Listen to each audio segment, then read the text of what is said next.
sifat dan juga pada perbuatan, ya, pada af'alnya, ya. Jadi sebab itu kalau kata ada zat Tuhan yang lain ataupun sifat yang lain ataupun af'al yang lain, maka tak akan ada alam ini.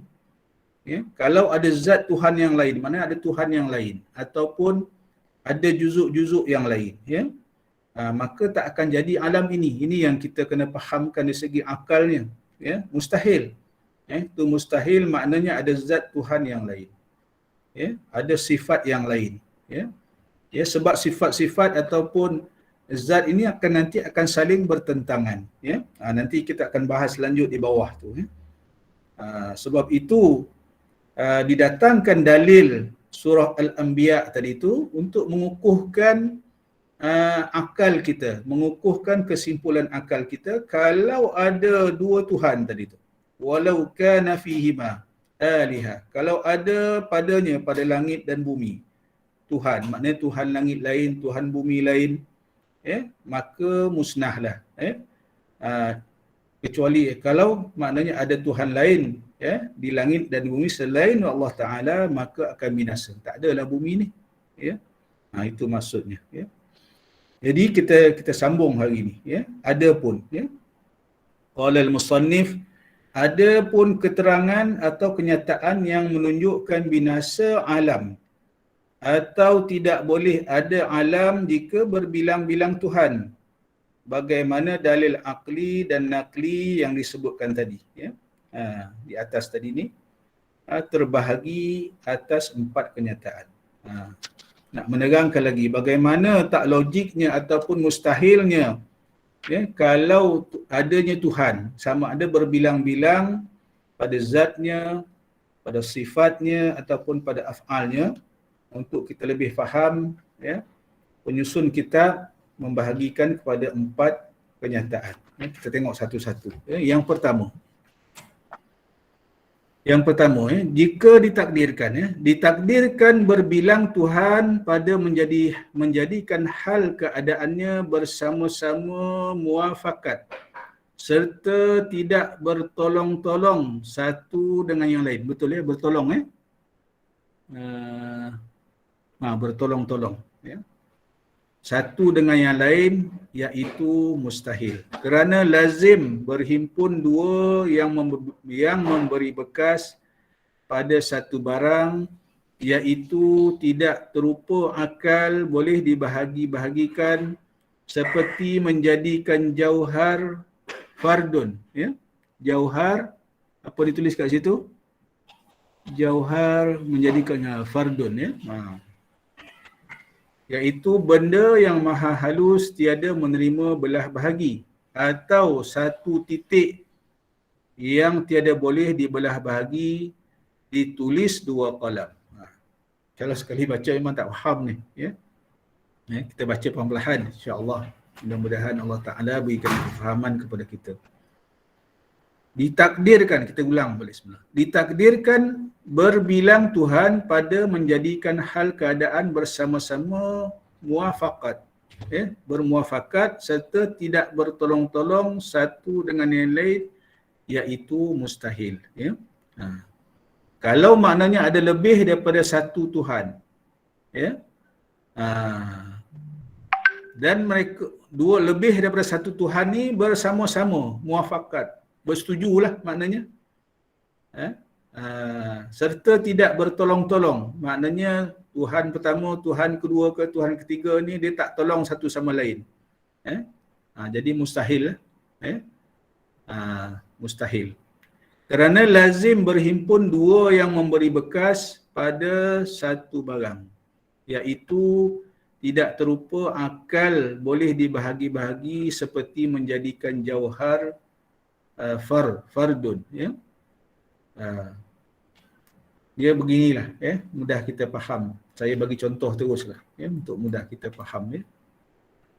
Apa benda yang tak boleh bagi tadi ni, ya? Benda yang halus tiada menerima belah bahagi, atau satu titik disebut tadi tu, atau satu titik yang tiada boleh dibelah bahagi, ditulis oleh 2 qalam, ya. Sekarang saya pegang satu pen, Saya pegang satu pen, saya ambil kertas, saya letak satu titik dekat atas kertas tu. Ya. Disebut tadi ni, yang tiada boleh dibelah bagi ditulis dua kolam. Bila saya letak satu titik di atas satu kertas, maka akan nampak di situ satu titik lah yang halus. Ya. Satu titik tadi ni lahir daripada mana? Daripada pen yang saya tekan atas kertas tadi, maka wujudlah satu titik. Ya. Maka mustahillah satu titik tadi ni lahir wujud daripada dua kolam, daripada dua pen. Sebab saya letak titik dia dengan guna satu pen saja. Ya. Maka adalah satu titik tu. Nak menggambarkan tadi ni maknanya bukan satu titik tadi ni lahir ataupun wujud daripada dua pen. Dia lahir daripada satu pen saja sebab ada satu titik dekat situ. Ya. Mustahil satu titik itu dilahirkan ataupun wujudnya daripada dua batang pen. Jadi maknanya kalau kata lebih daripada satu Tuhan, lebih daripada satu Tuhan nak menjadikan satu benda, ya, macam mana pula dia nak berbahagi tadi tu? Tak boleh. Mustahil pada akal kita. Ya.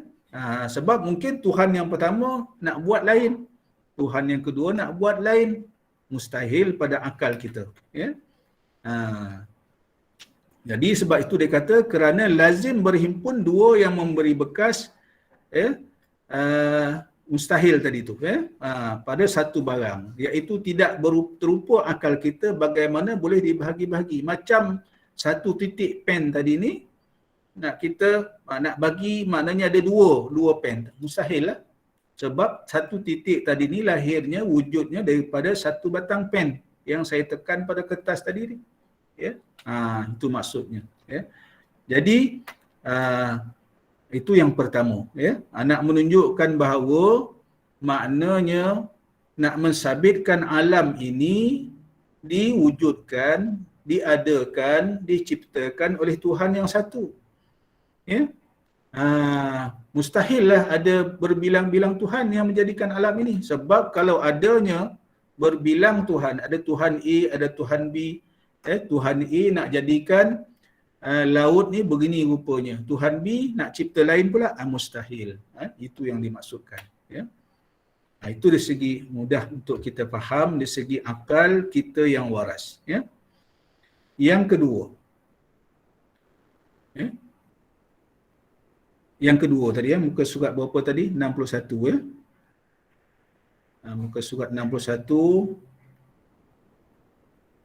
Boleh besarkan tak gambar ni untuk kita ni? Ni siapa yang ada kitab Rumi 61, muka yang kitab Jawi muka surat 40, ya. Saya bacakan, ya. Yang kedua, ditakdirkan, ya, tadi ada 4 kenyataan, ya, untuk kita faham lebih lanjut tadi. Yang kedua, ditakdirkan berbilang Tuhan pada menjadikan hal keadaan muwafaqat, tetapi separuh seorang menjadikan maka dihukumkan mustahil. Kerana lazim berat salah satu yang bersamaan dengan tiada yang memberatkan. Macam mana nak faham ni? Ya. Ditakdirkan berbilang Tuhan, maknanya ada lebih satu Tuhan, pada menjadikan hal keadaan muwafaqat, ya, tetapi separuh seorang menjadikan, maka dihukumkan mustahil. Kalau maknanya ada lebih, satu, Tuhan tu lebih daripada satu, berbilang-bilang, ya, nak menjadikan satu benda separuh seorang, ya. Maknanya contohnya nak jadikan apa, ya, satu rumah ataupun satu kejadian lah, ya. Nak menjadikan seorang hamba Allah, seorang makhluk, ya. Nak jadi nak Tuhan yang pertama ciptakan separuh, Tuhan yang kedua ciptakan separuh, ya. Maka ini mustahil pada akal, ya. Contohnya lah, maknanya Tuhan A nak menjadikan langit, Tuhan B nak menjadikan bumi, ya. Mustahil dihukumkan pada akal. Nak bagi seorang separuh lah maknanya, ya. Maknanya separuh langit, separuh bumi, separuh, ya. Yang pertama tentulah akan jadi perbalahan. Yang pertama nak menentukan sempadan. Kat mana sempadan langit ni? Kat mana sempadan bumi? Kan mustahil kat situ. Nak menentukan sempadan tu satu hal lah, ya. Kalau nak menjadikan, maknanya nak alam ini langit dan bumi, contohnya kan. Langit dan bumi. Seorang separuh nak ciptakan. Jadi mustahil pada akal. Mustahil pada akal maknanya walaupun dia bermuafakat nak Tuhan ni diandaikan, ni ditakdirkan, ni andaian ulama dulu, ya, nak beri faham kepada kita dari segi logik akalnya, ya. Makna sekali pun mereka bermuafakat nak menciptakan seorang separuh, ya, separuh langit, separuh bumi, ya, nescaya dihukumkan mustahil sebab tak masuk akal, ya. Yang pertama nanti mesti berbalah, ya. Nak menentukan sepadan ni nak berbalah, akan berbalah, ya. Kerana lazim berat salah satu yang bersamaan dengan tiada yang memberatkannya. Mesti salah satu nanti, ni kau dah langgar sepadan aku, kan berat sebelah. Kata Tuhan satu lagi, ni andaian, supaya kita nak faham ni. Tuhan satu lagi, mana ada, aku ikut sepadan aku saja. Contoh, ditakdirkan. Jadi mustahil. Yang tu nak bagi sama tu pun tak boleh. Nak jadi seorang separuh, seorang nak kat mana sepadannya pun tak boleh nak ditentukan. Itu yang kedua. Yang ketiga, ditakdirkan berbilang Tuhan pada menjadikan hal keadaannya bersalah-salahan, serta lulus kehendak kedua-duanya. Lulus, betul, dia punya ijaan tu?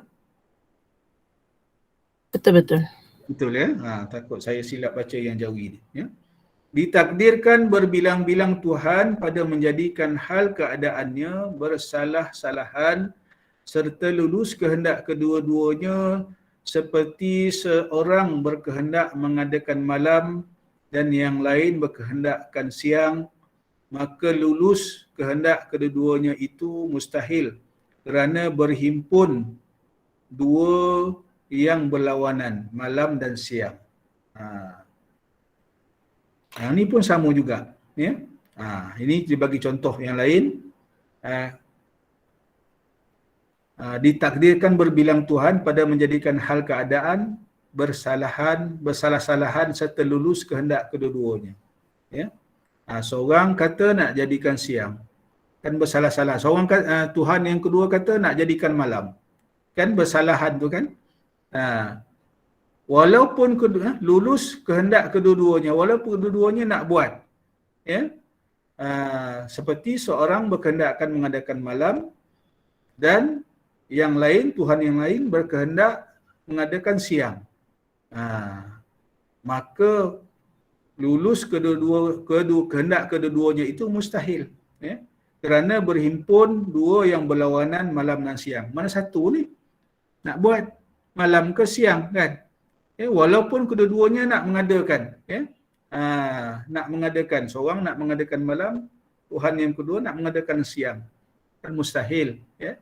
Itu ni maksudkan. Jadi mustahil dalam keadaan. Jadi akal kita tak menerima lah, ya, tak menerima dan menolak kalau maknanya wujudnya berbilang Tuhan tadi ni, ya. Sebab bila berbilang tadi itulah keadaannya. Kalau Tuhan tu seorang nak mengadakan malam dalam masa yang sama, seorang Tuhan lagi nak mengadakan siang pada malam yang sama. Walaupun iradahnya sama, ya, lulus ataupun apa ni tadi, kedua-duanya muafakat untuk mengadakan, pada masa yang sama, mustahil, ya. Mana ada boleh berlaku siang dan malam pada waktu yang sama, ya. Kan mustahil, ya. Itu maksudnya, ya. Jadi akal kita tak menerima.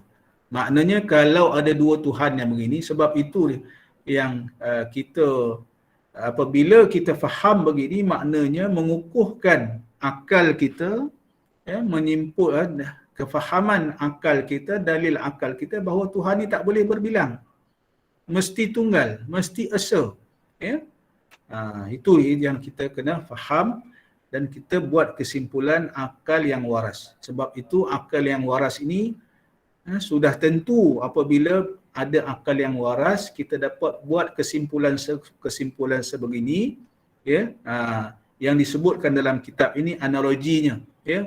Analogi yang pertama, yang kedua dan yang ketiga tadi. Untuk mengukuhkan kepahaman kita, mesti Allah Subhanahu Wa Taala itu sifatnya esa, ya.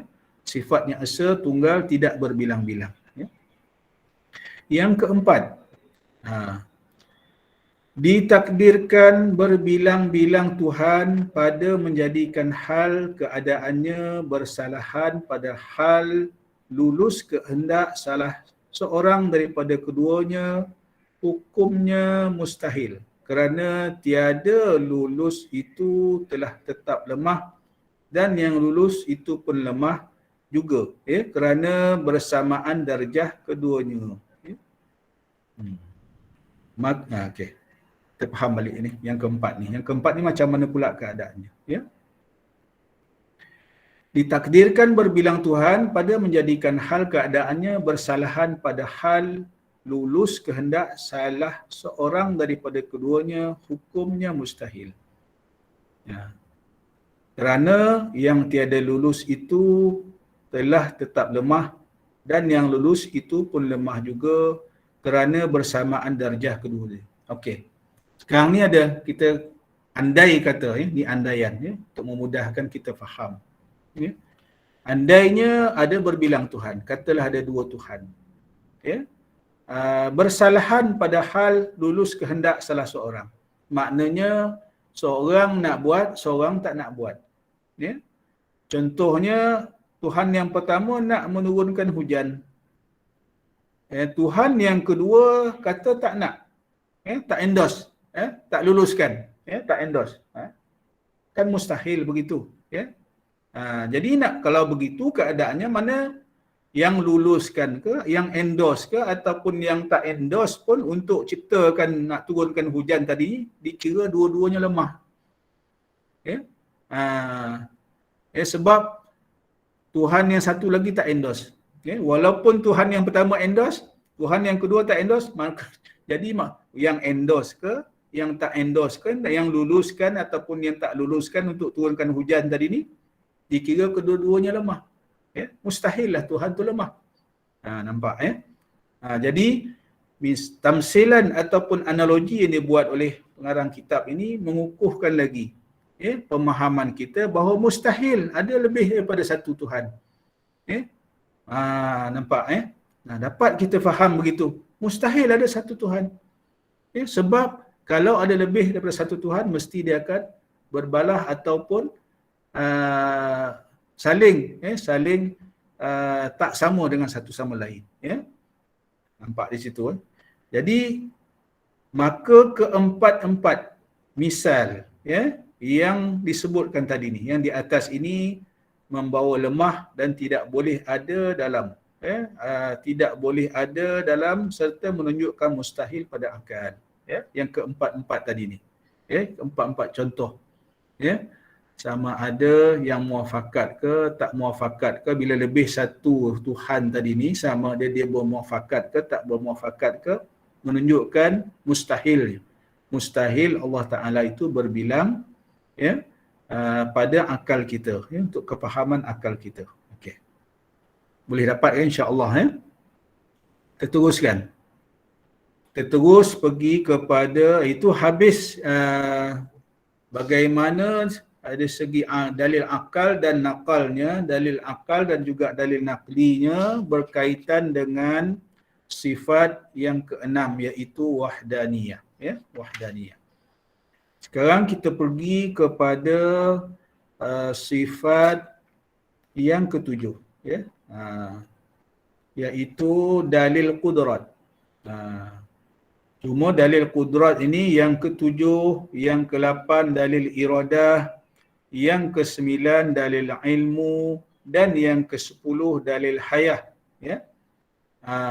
Qudrat, kuasa, ya. Iradah, Allah Ta'ala berkehendak. Kesembilan, dalil ilmu, Allah Ta'ala berilmu. Dan yang ke-10, dalil hayah, Allah Ta'ala maha hidup. Ya? Jadi dalam kitab ini digabungkan keempat-empat sifat ini. Ya, untuk kita faham dalil akal dan juga dalil nakalnya. Ya? Kita baca dekat situ. Ya?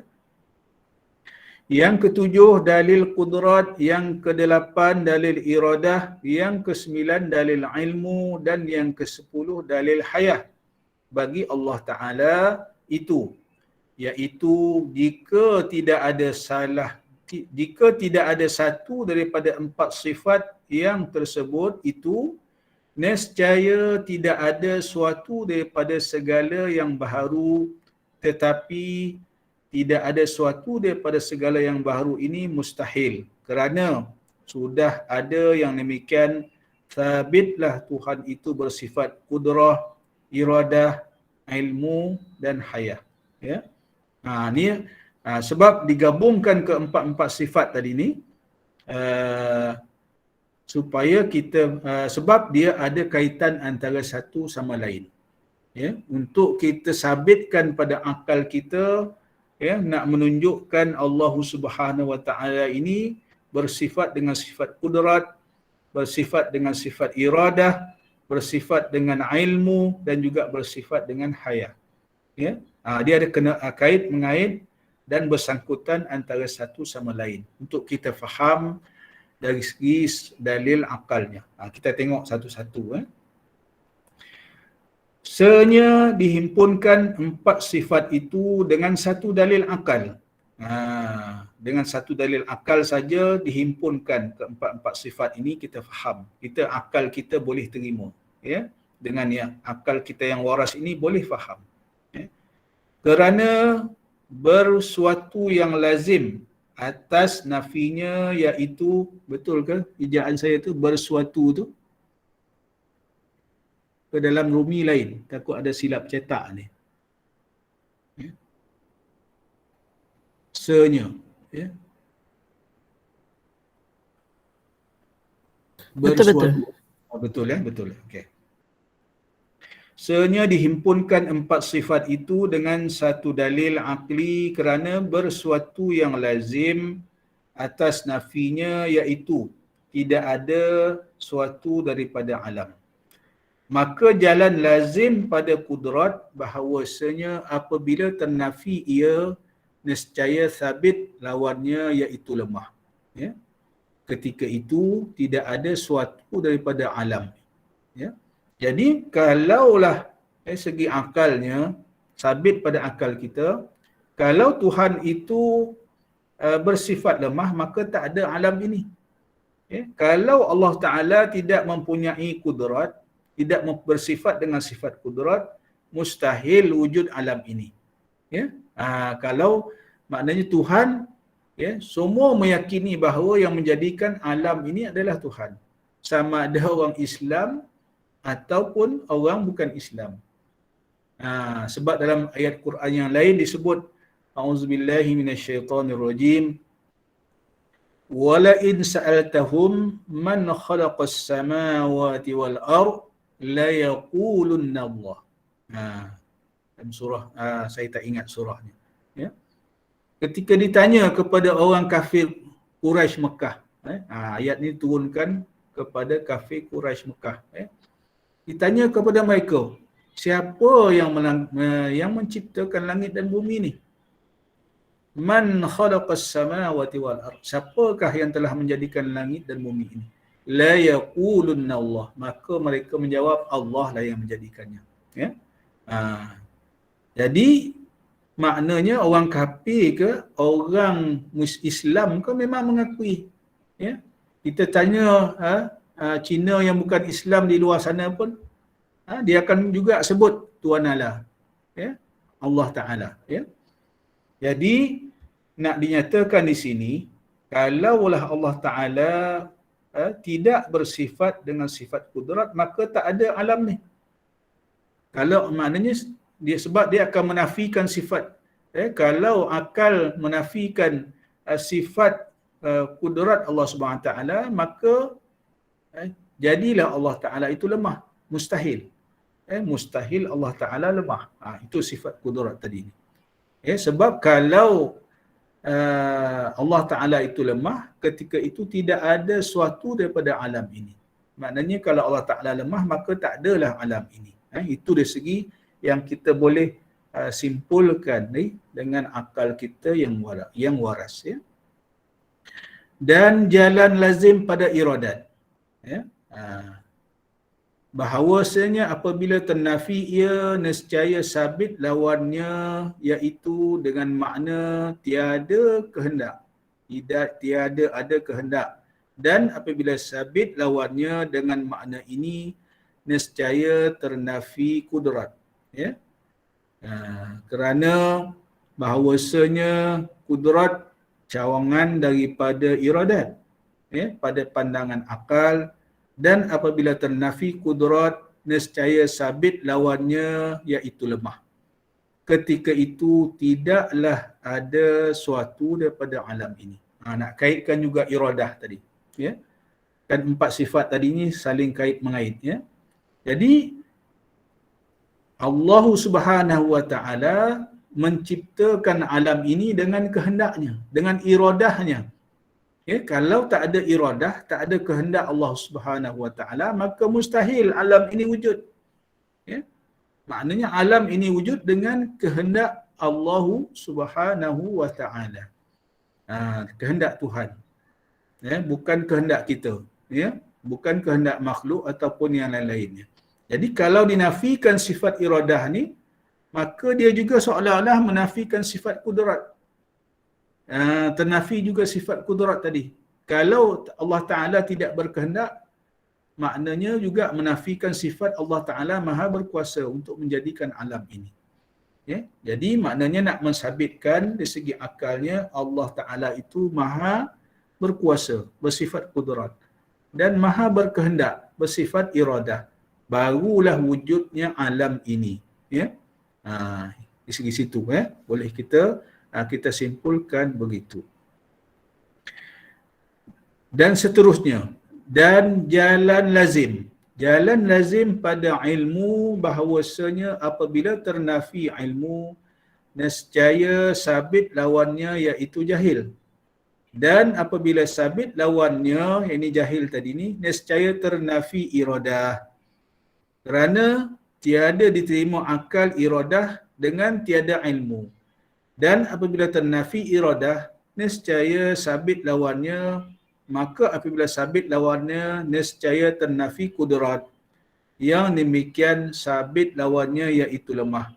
Pada ketika itu tidaklah ada suatu daripada alam ini. Ada kena juga, berkaitan juga ilmu.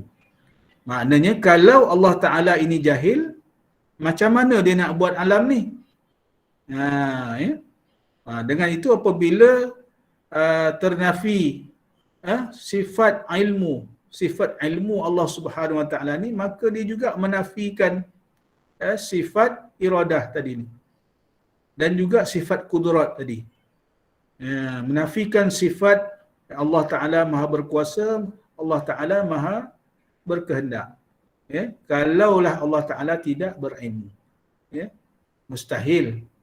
Sebab nak jadikan alam ini, kalau Allah Ta'ala tak berilmu, macam mana Allah Ta'ala nak menjadikan alam yang begitu indah, yang kita pun tak sampai akal nak mengkajinya sampai hari ini. Kita bagi satu contoh je lah, mudah. Kenapa cap jari tak sama? Kenapa?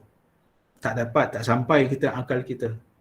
Cuma kita boleh membayangkan betapa ilmu Allah Ta'ala ni menjadikan, sifat ilmu Allah Ta'ala ni menjadikan cap jari kita tak sama. Walaupun dah berbilion dah manusia dalam dunia ni yang dilahirkan dan dah mati, sampai sekarang tak sama. Begitu juga kita punya DNA pun tak sama. Nampak tak dekat situ? Betapa ilmu Allah Subhanahu Wa Ta'ala. Kita nak kaji pun tak dapat, tak sampai. Sebab itu, bila kita buat kajian, manusia buat kajian begini, dapat dapat satu kesimpulan bahawa cap jari tak sama. Jadi digunalah cap jari ini sebagai suatu pengenalan pada kita. Nak mengesahkan itulah orangnya. Ya? Sekarang ni cap jari ni diguna. Ya? Diguna untuk mengelakkan penipuan. Betapa ciptaan Allah Subhanahu Wa Taala ni yang maha berilmu ni diguna oleh manusia untuk manfaat kita. Ya? Di pejabat saya pun alhamdulillah kita dah mula guna cap jari ni untuk kehadiran.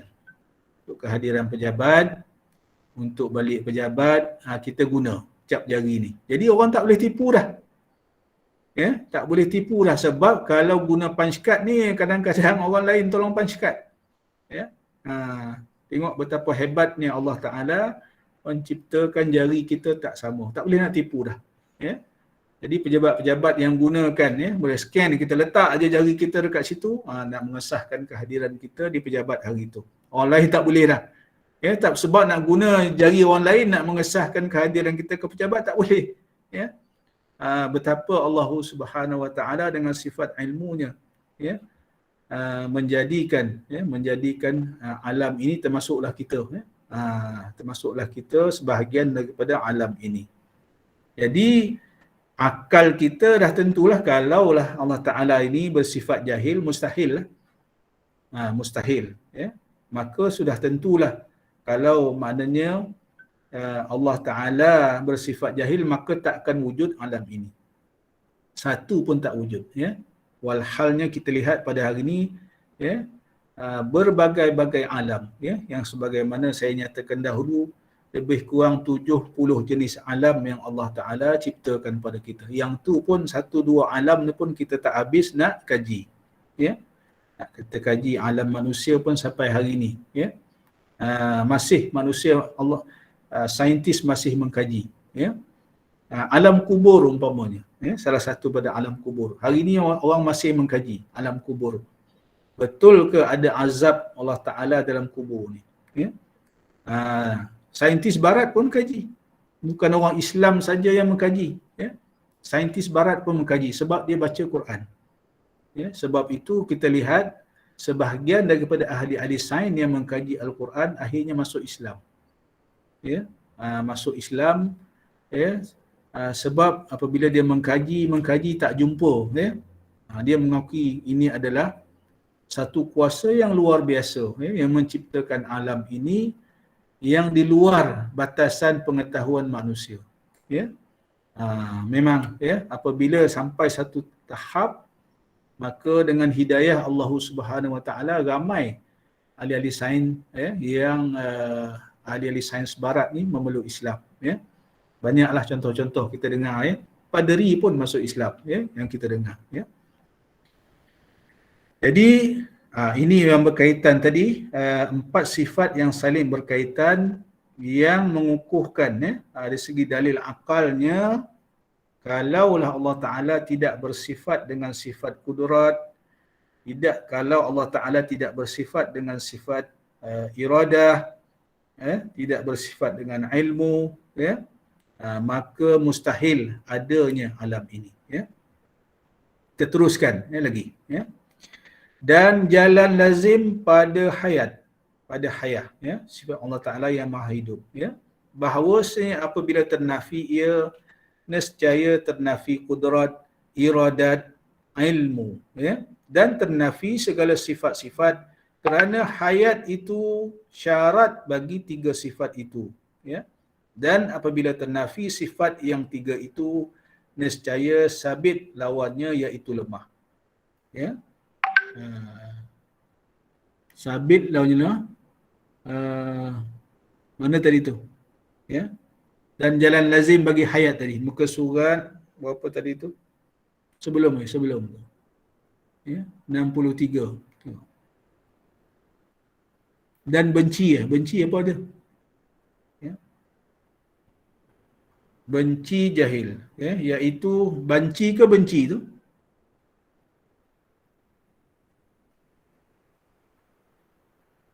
Dan jalan lazim pada hayat, jalan lazim pada ya. Hayat bahawasanya Apabila ternafi ia, nescaya ternafi kudrat, iradat ilmu dan ternafi segala sifat-sifat ya. Alam Ustaz. Ya, Kudrat, iradat, alam. alam ke ilmu? Ilmu bukan alam tu. Dia Ya, dekat sifat sini tu. alam. Betul Ilmu, kan? ilmu bukan alam, ilmu. Bukan alam, ilmu ya. Ilmu. Dan ternafi segala sifat-sifat kerana hayat itu syarat bagi tiga sifat itu. Dan apabila ternafi sifat yang tiga itu, nescaya sabit lawannya iaitu lemah. Ya. Benci jahil ya. Lepas tu apa dia kata? Benci dan jahil. Benci dan jahil. Benci dan jahil macam ada kesilapan kat situ lah ya. Benci. Maka pada ketika itu tidaklah ada suatu daripada alam ya. Benci ni maknanya lawan bagi kudrah ni bagi lawan bagi lemah ya. Iradah benci lawan bagi benci. Dan jahil lawan bagi ilmu tadi. Itu maksudnya ya. Bukan benci jahil. Kenapa pula nak benci pada jahil? Bukan maksudnya. Ya. Iaitu tadi sabit lawannya. Iaitu lawan sifat-sifat yang tiga tadi tu. Ya. Iaitu lemah, benci. Bencinya maknanya tidak berkehendak lah. Ya. Bukan benci menyampah ni. Ya. Maksudnya ni. Ya. Maknanya lawan bagi iradah tadi. Maknanya tidak berkehendak. Ya.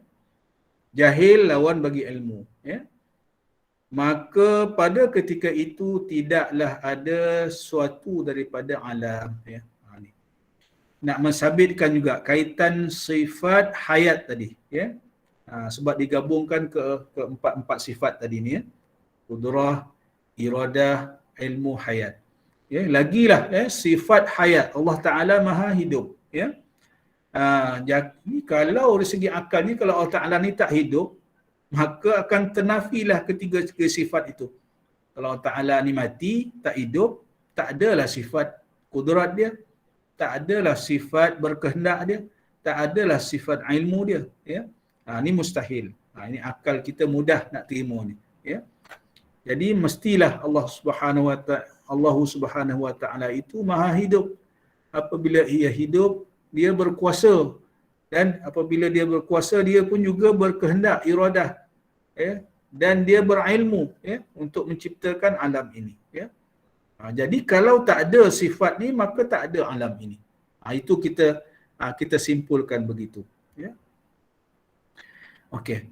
Jadi kita teruskan kepada dalil naqli dia untuk mensabitkan sifat-sifat ini empat-empat sifat ini.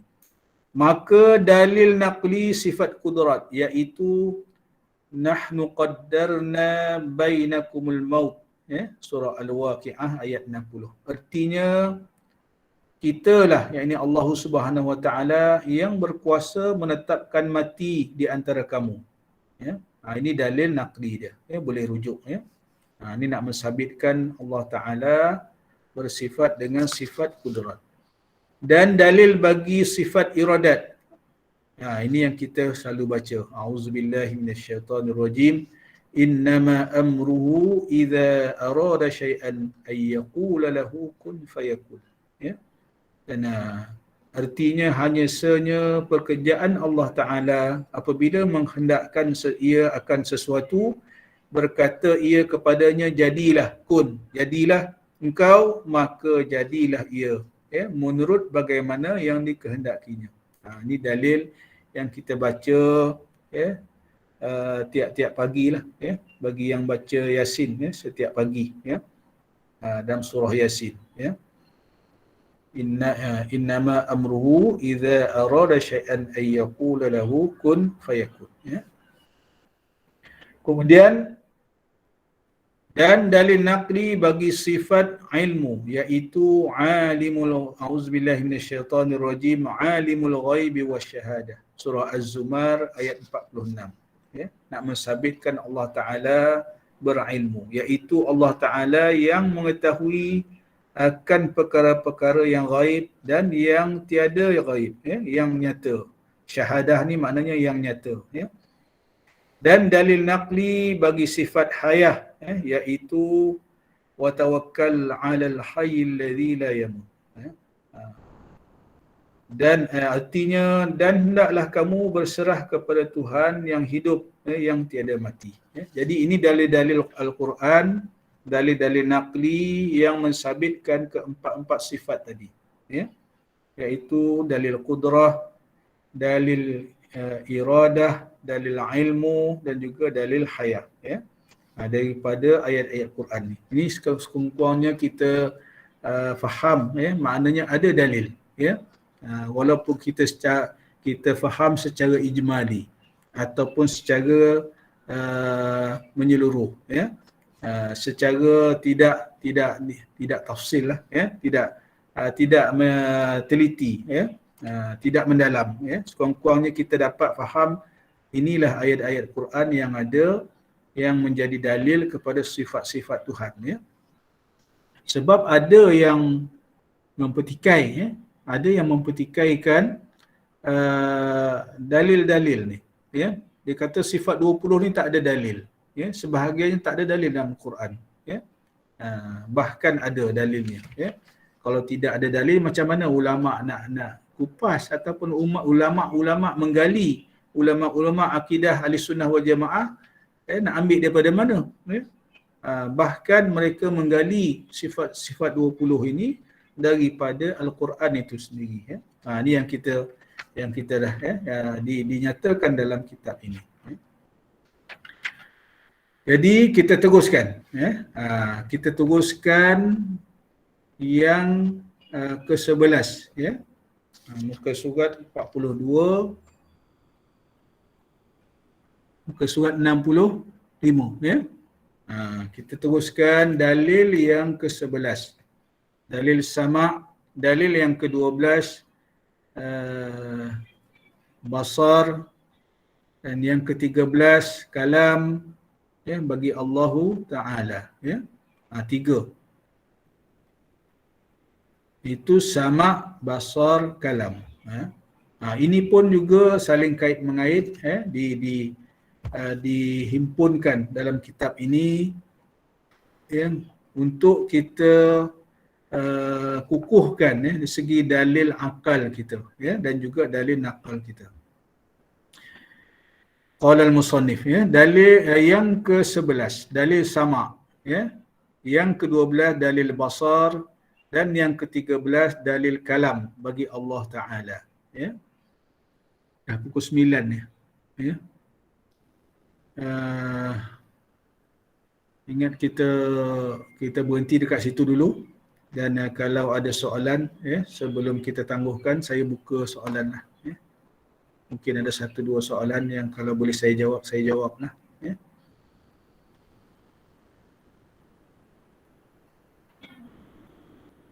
Ada yang angkat tangan ni, Siti Nur Atirah, angkat tangan, sila kalau ada soalan.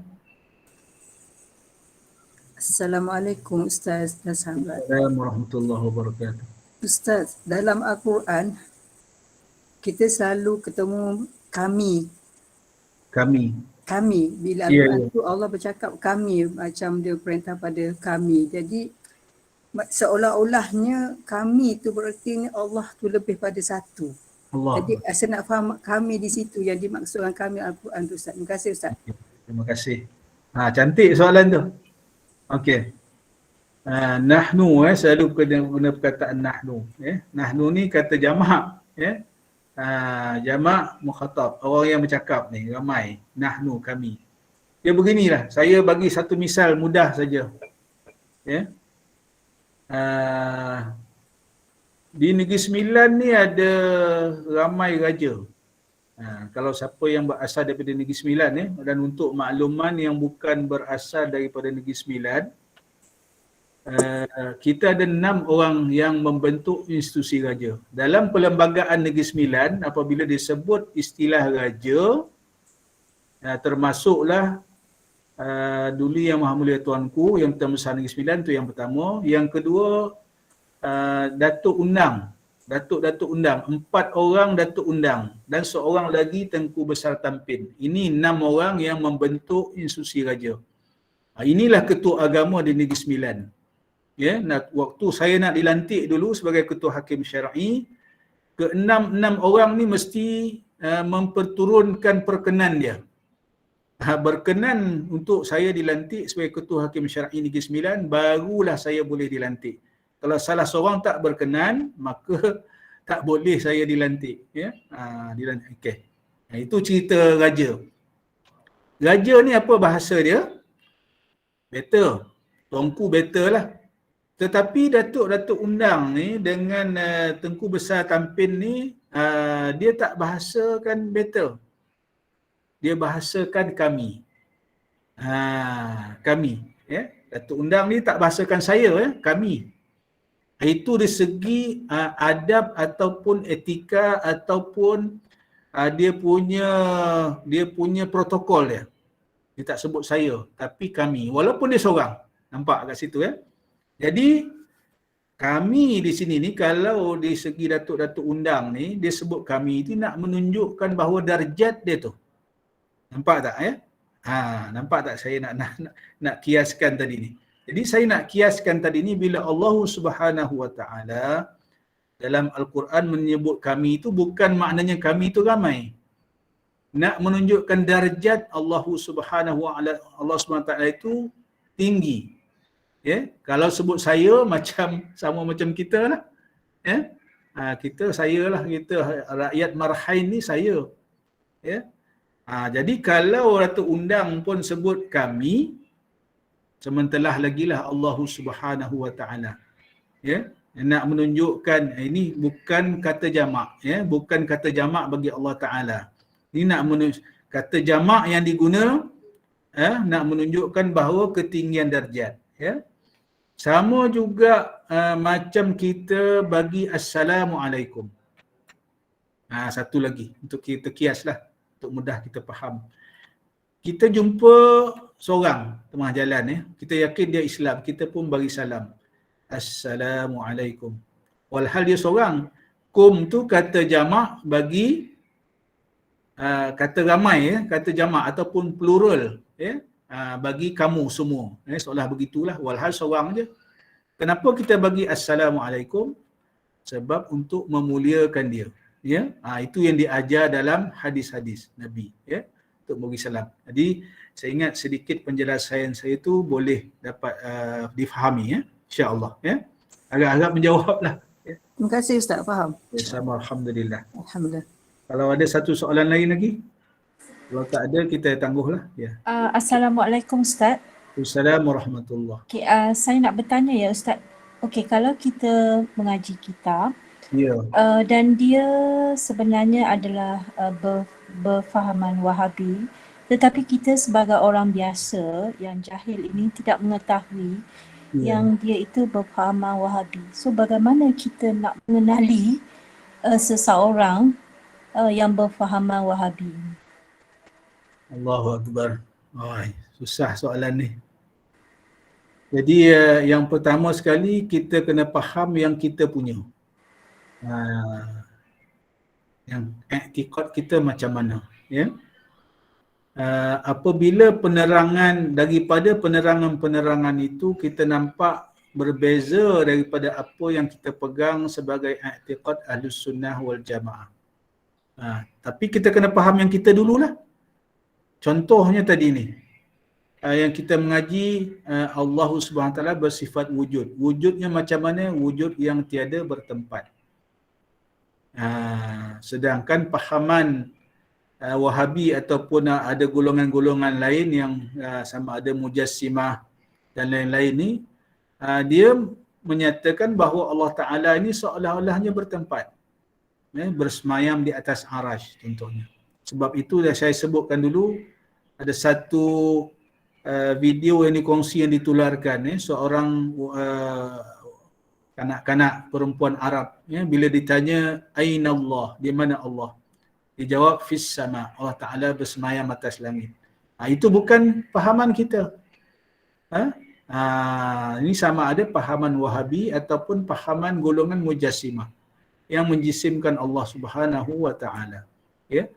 Jadi apabila yang mudahnya itu begitulah, maknanya kita faham yang kita punya, kita dapat menangkis ataupun membezakan fahaman kita dengan fahaman orang lain. Banyak lagi sebenarnya yang kecil-kecil ni, yang detail, yang furu' ni pun banyak. Contohnya yang perkara furu' ya. Saya bagi satu misalan, mungkin jarang dengar ni. Contohnya talaffuz ataupun melafazkan Allahu Akbar ataupun takbiratul ihram, ya. Sekadar mana ataupun melafazkan bacaan-bacaan dalam solat. Setakat mana bacaan kita tu, setakat mana kuatnya bacaan kita tu. Kita i'tiqad Ahlussunnah wal Jamaah ni dalam mazhab fiqh kita, ya, dalam perkara-perkara ibadat ni, dalam lafaz ataupun bacaan-bacaan dalam solat ni disebut, banyak dalam kitab-kitab disebut sekadar telinga kita mendengar. Telinga kita yang membaca ni, yang mendengar. Ya, itu saja yang dibenarkan. Kalau orang sebelah dengar, boleh lagi. Ya, sebab ni kadang-kadang orang tak faham. Ya, yang boleh jahar ni imam saja. Yang boleh baca kuat ni, kan? Allahu Akbar, angkat takbir kan, imam baca sholli fardal maghribi thalatha raka'atin adaan imaman lillahi ta'ala. Imam pun angkat takbir Allahu Akbar, kan dia baca kuat. Kita makmum ni tak boleh baca kuat. Sebab ramai orang tak faham, ada juga di kalangan makmum kita pun menjerit juga Allahu Akbar. Dia pun angkat takbir kuat juga. Tak boleh. Tak faham tu. Sebab tak mengaji. Itu, ya. Tetapi mazhab lain ni, mazhab yang kata Wahabi tadi ni, dia langsung tak boleh. Dia kata sir, bacaan itu sir. Tak boleh diperdengarkan bacaan tu. Itu beza. Itu contoh yang kecil-kecil lah. Itu perkara furu' lah, ya. Sampaikan dalam berbahas perkara furu' ini pun, mazhab yang lain ni sampai boleh menghalalkan darah. Sampai begitu, sampai perpecahannya di segi mazhab ni. Jadi kita tak begitu, ya? Itu bahayanya lah, ya? Yang mustahak maknanya kita faham mazhab kita sendiri.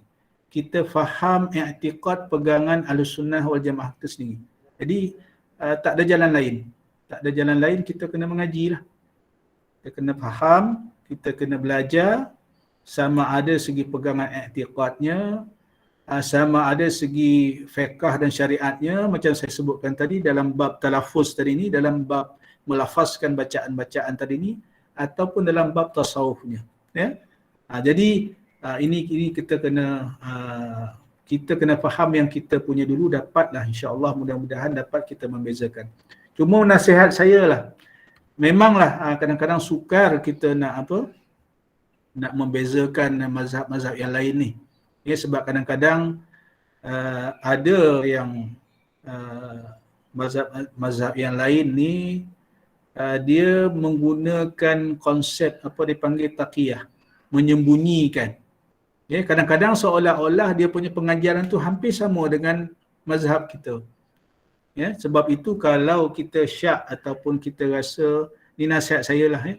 Apabila kita syak, maknanya pengajaran seseorang ustaz ini nampak berlain sikit, maka nasihat saya kita rujuklah kepada orang yang pakar, rujuklah kepada mufti, ya, ataupun timbalan mufti di negeri masing-masing.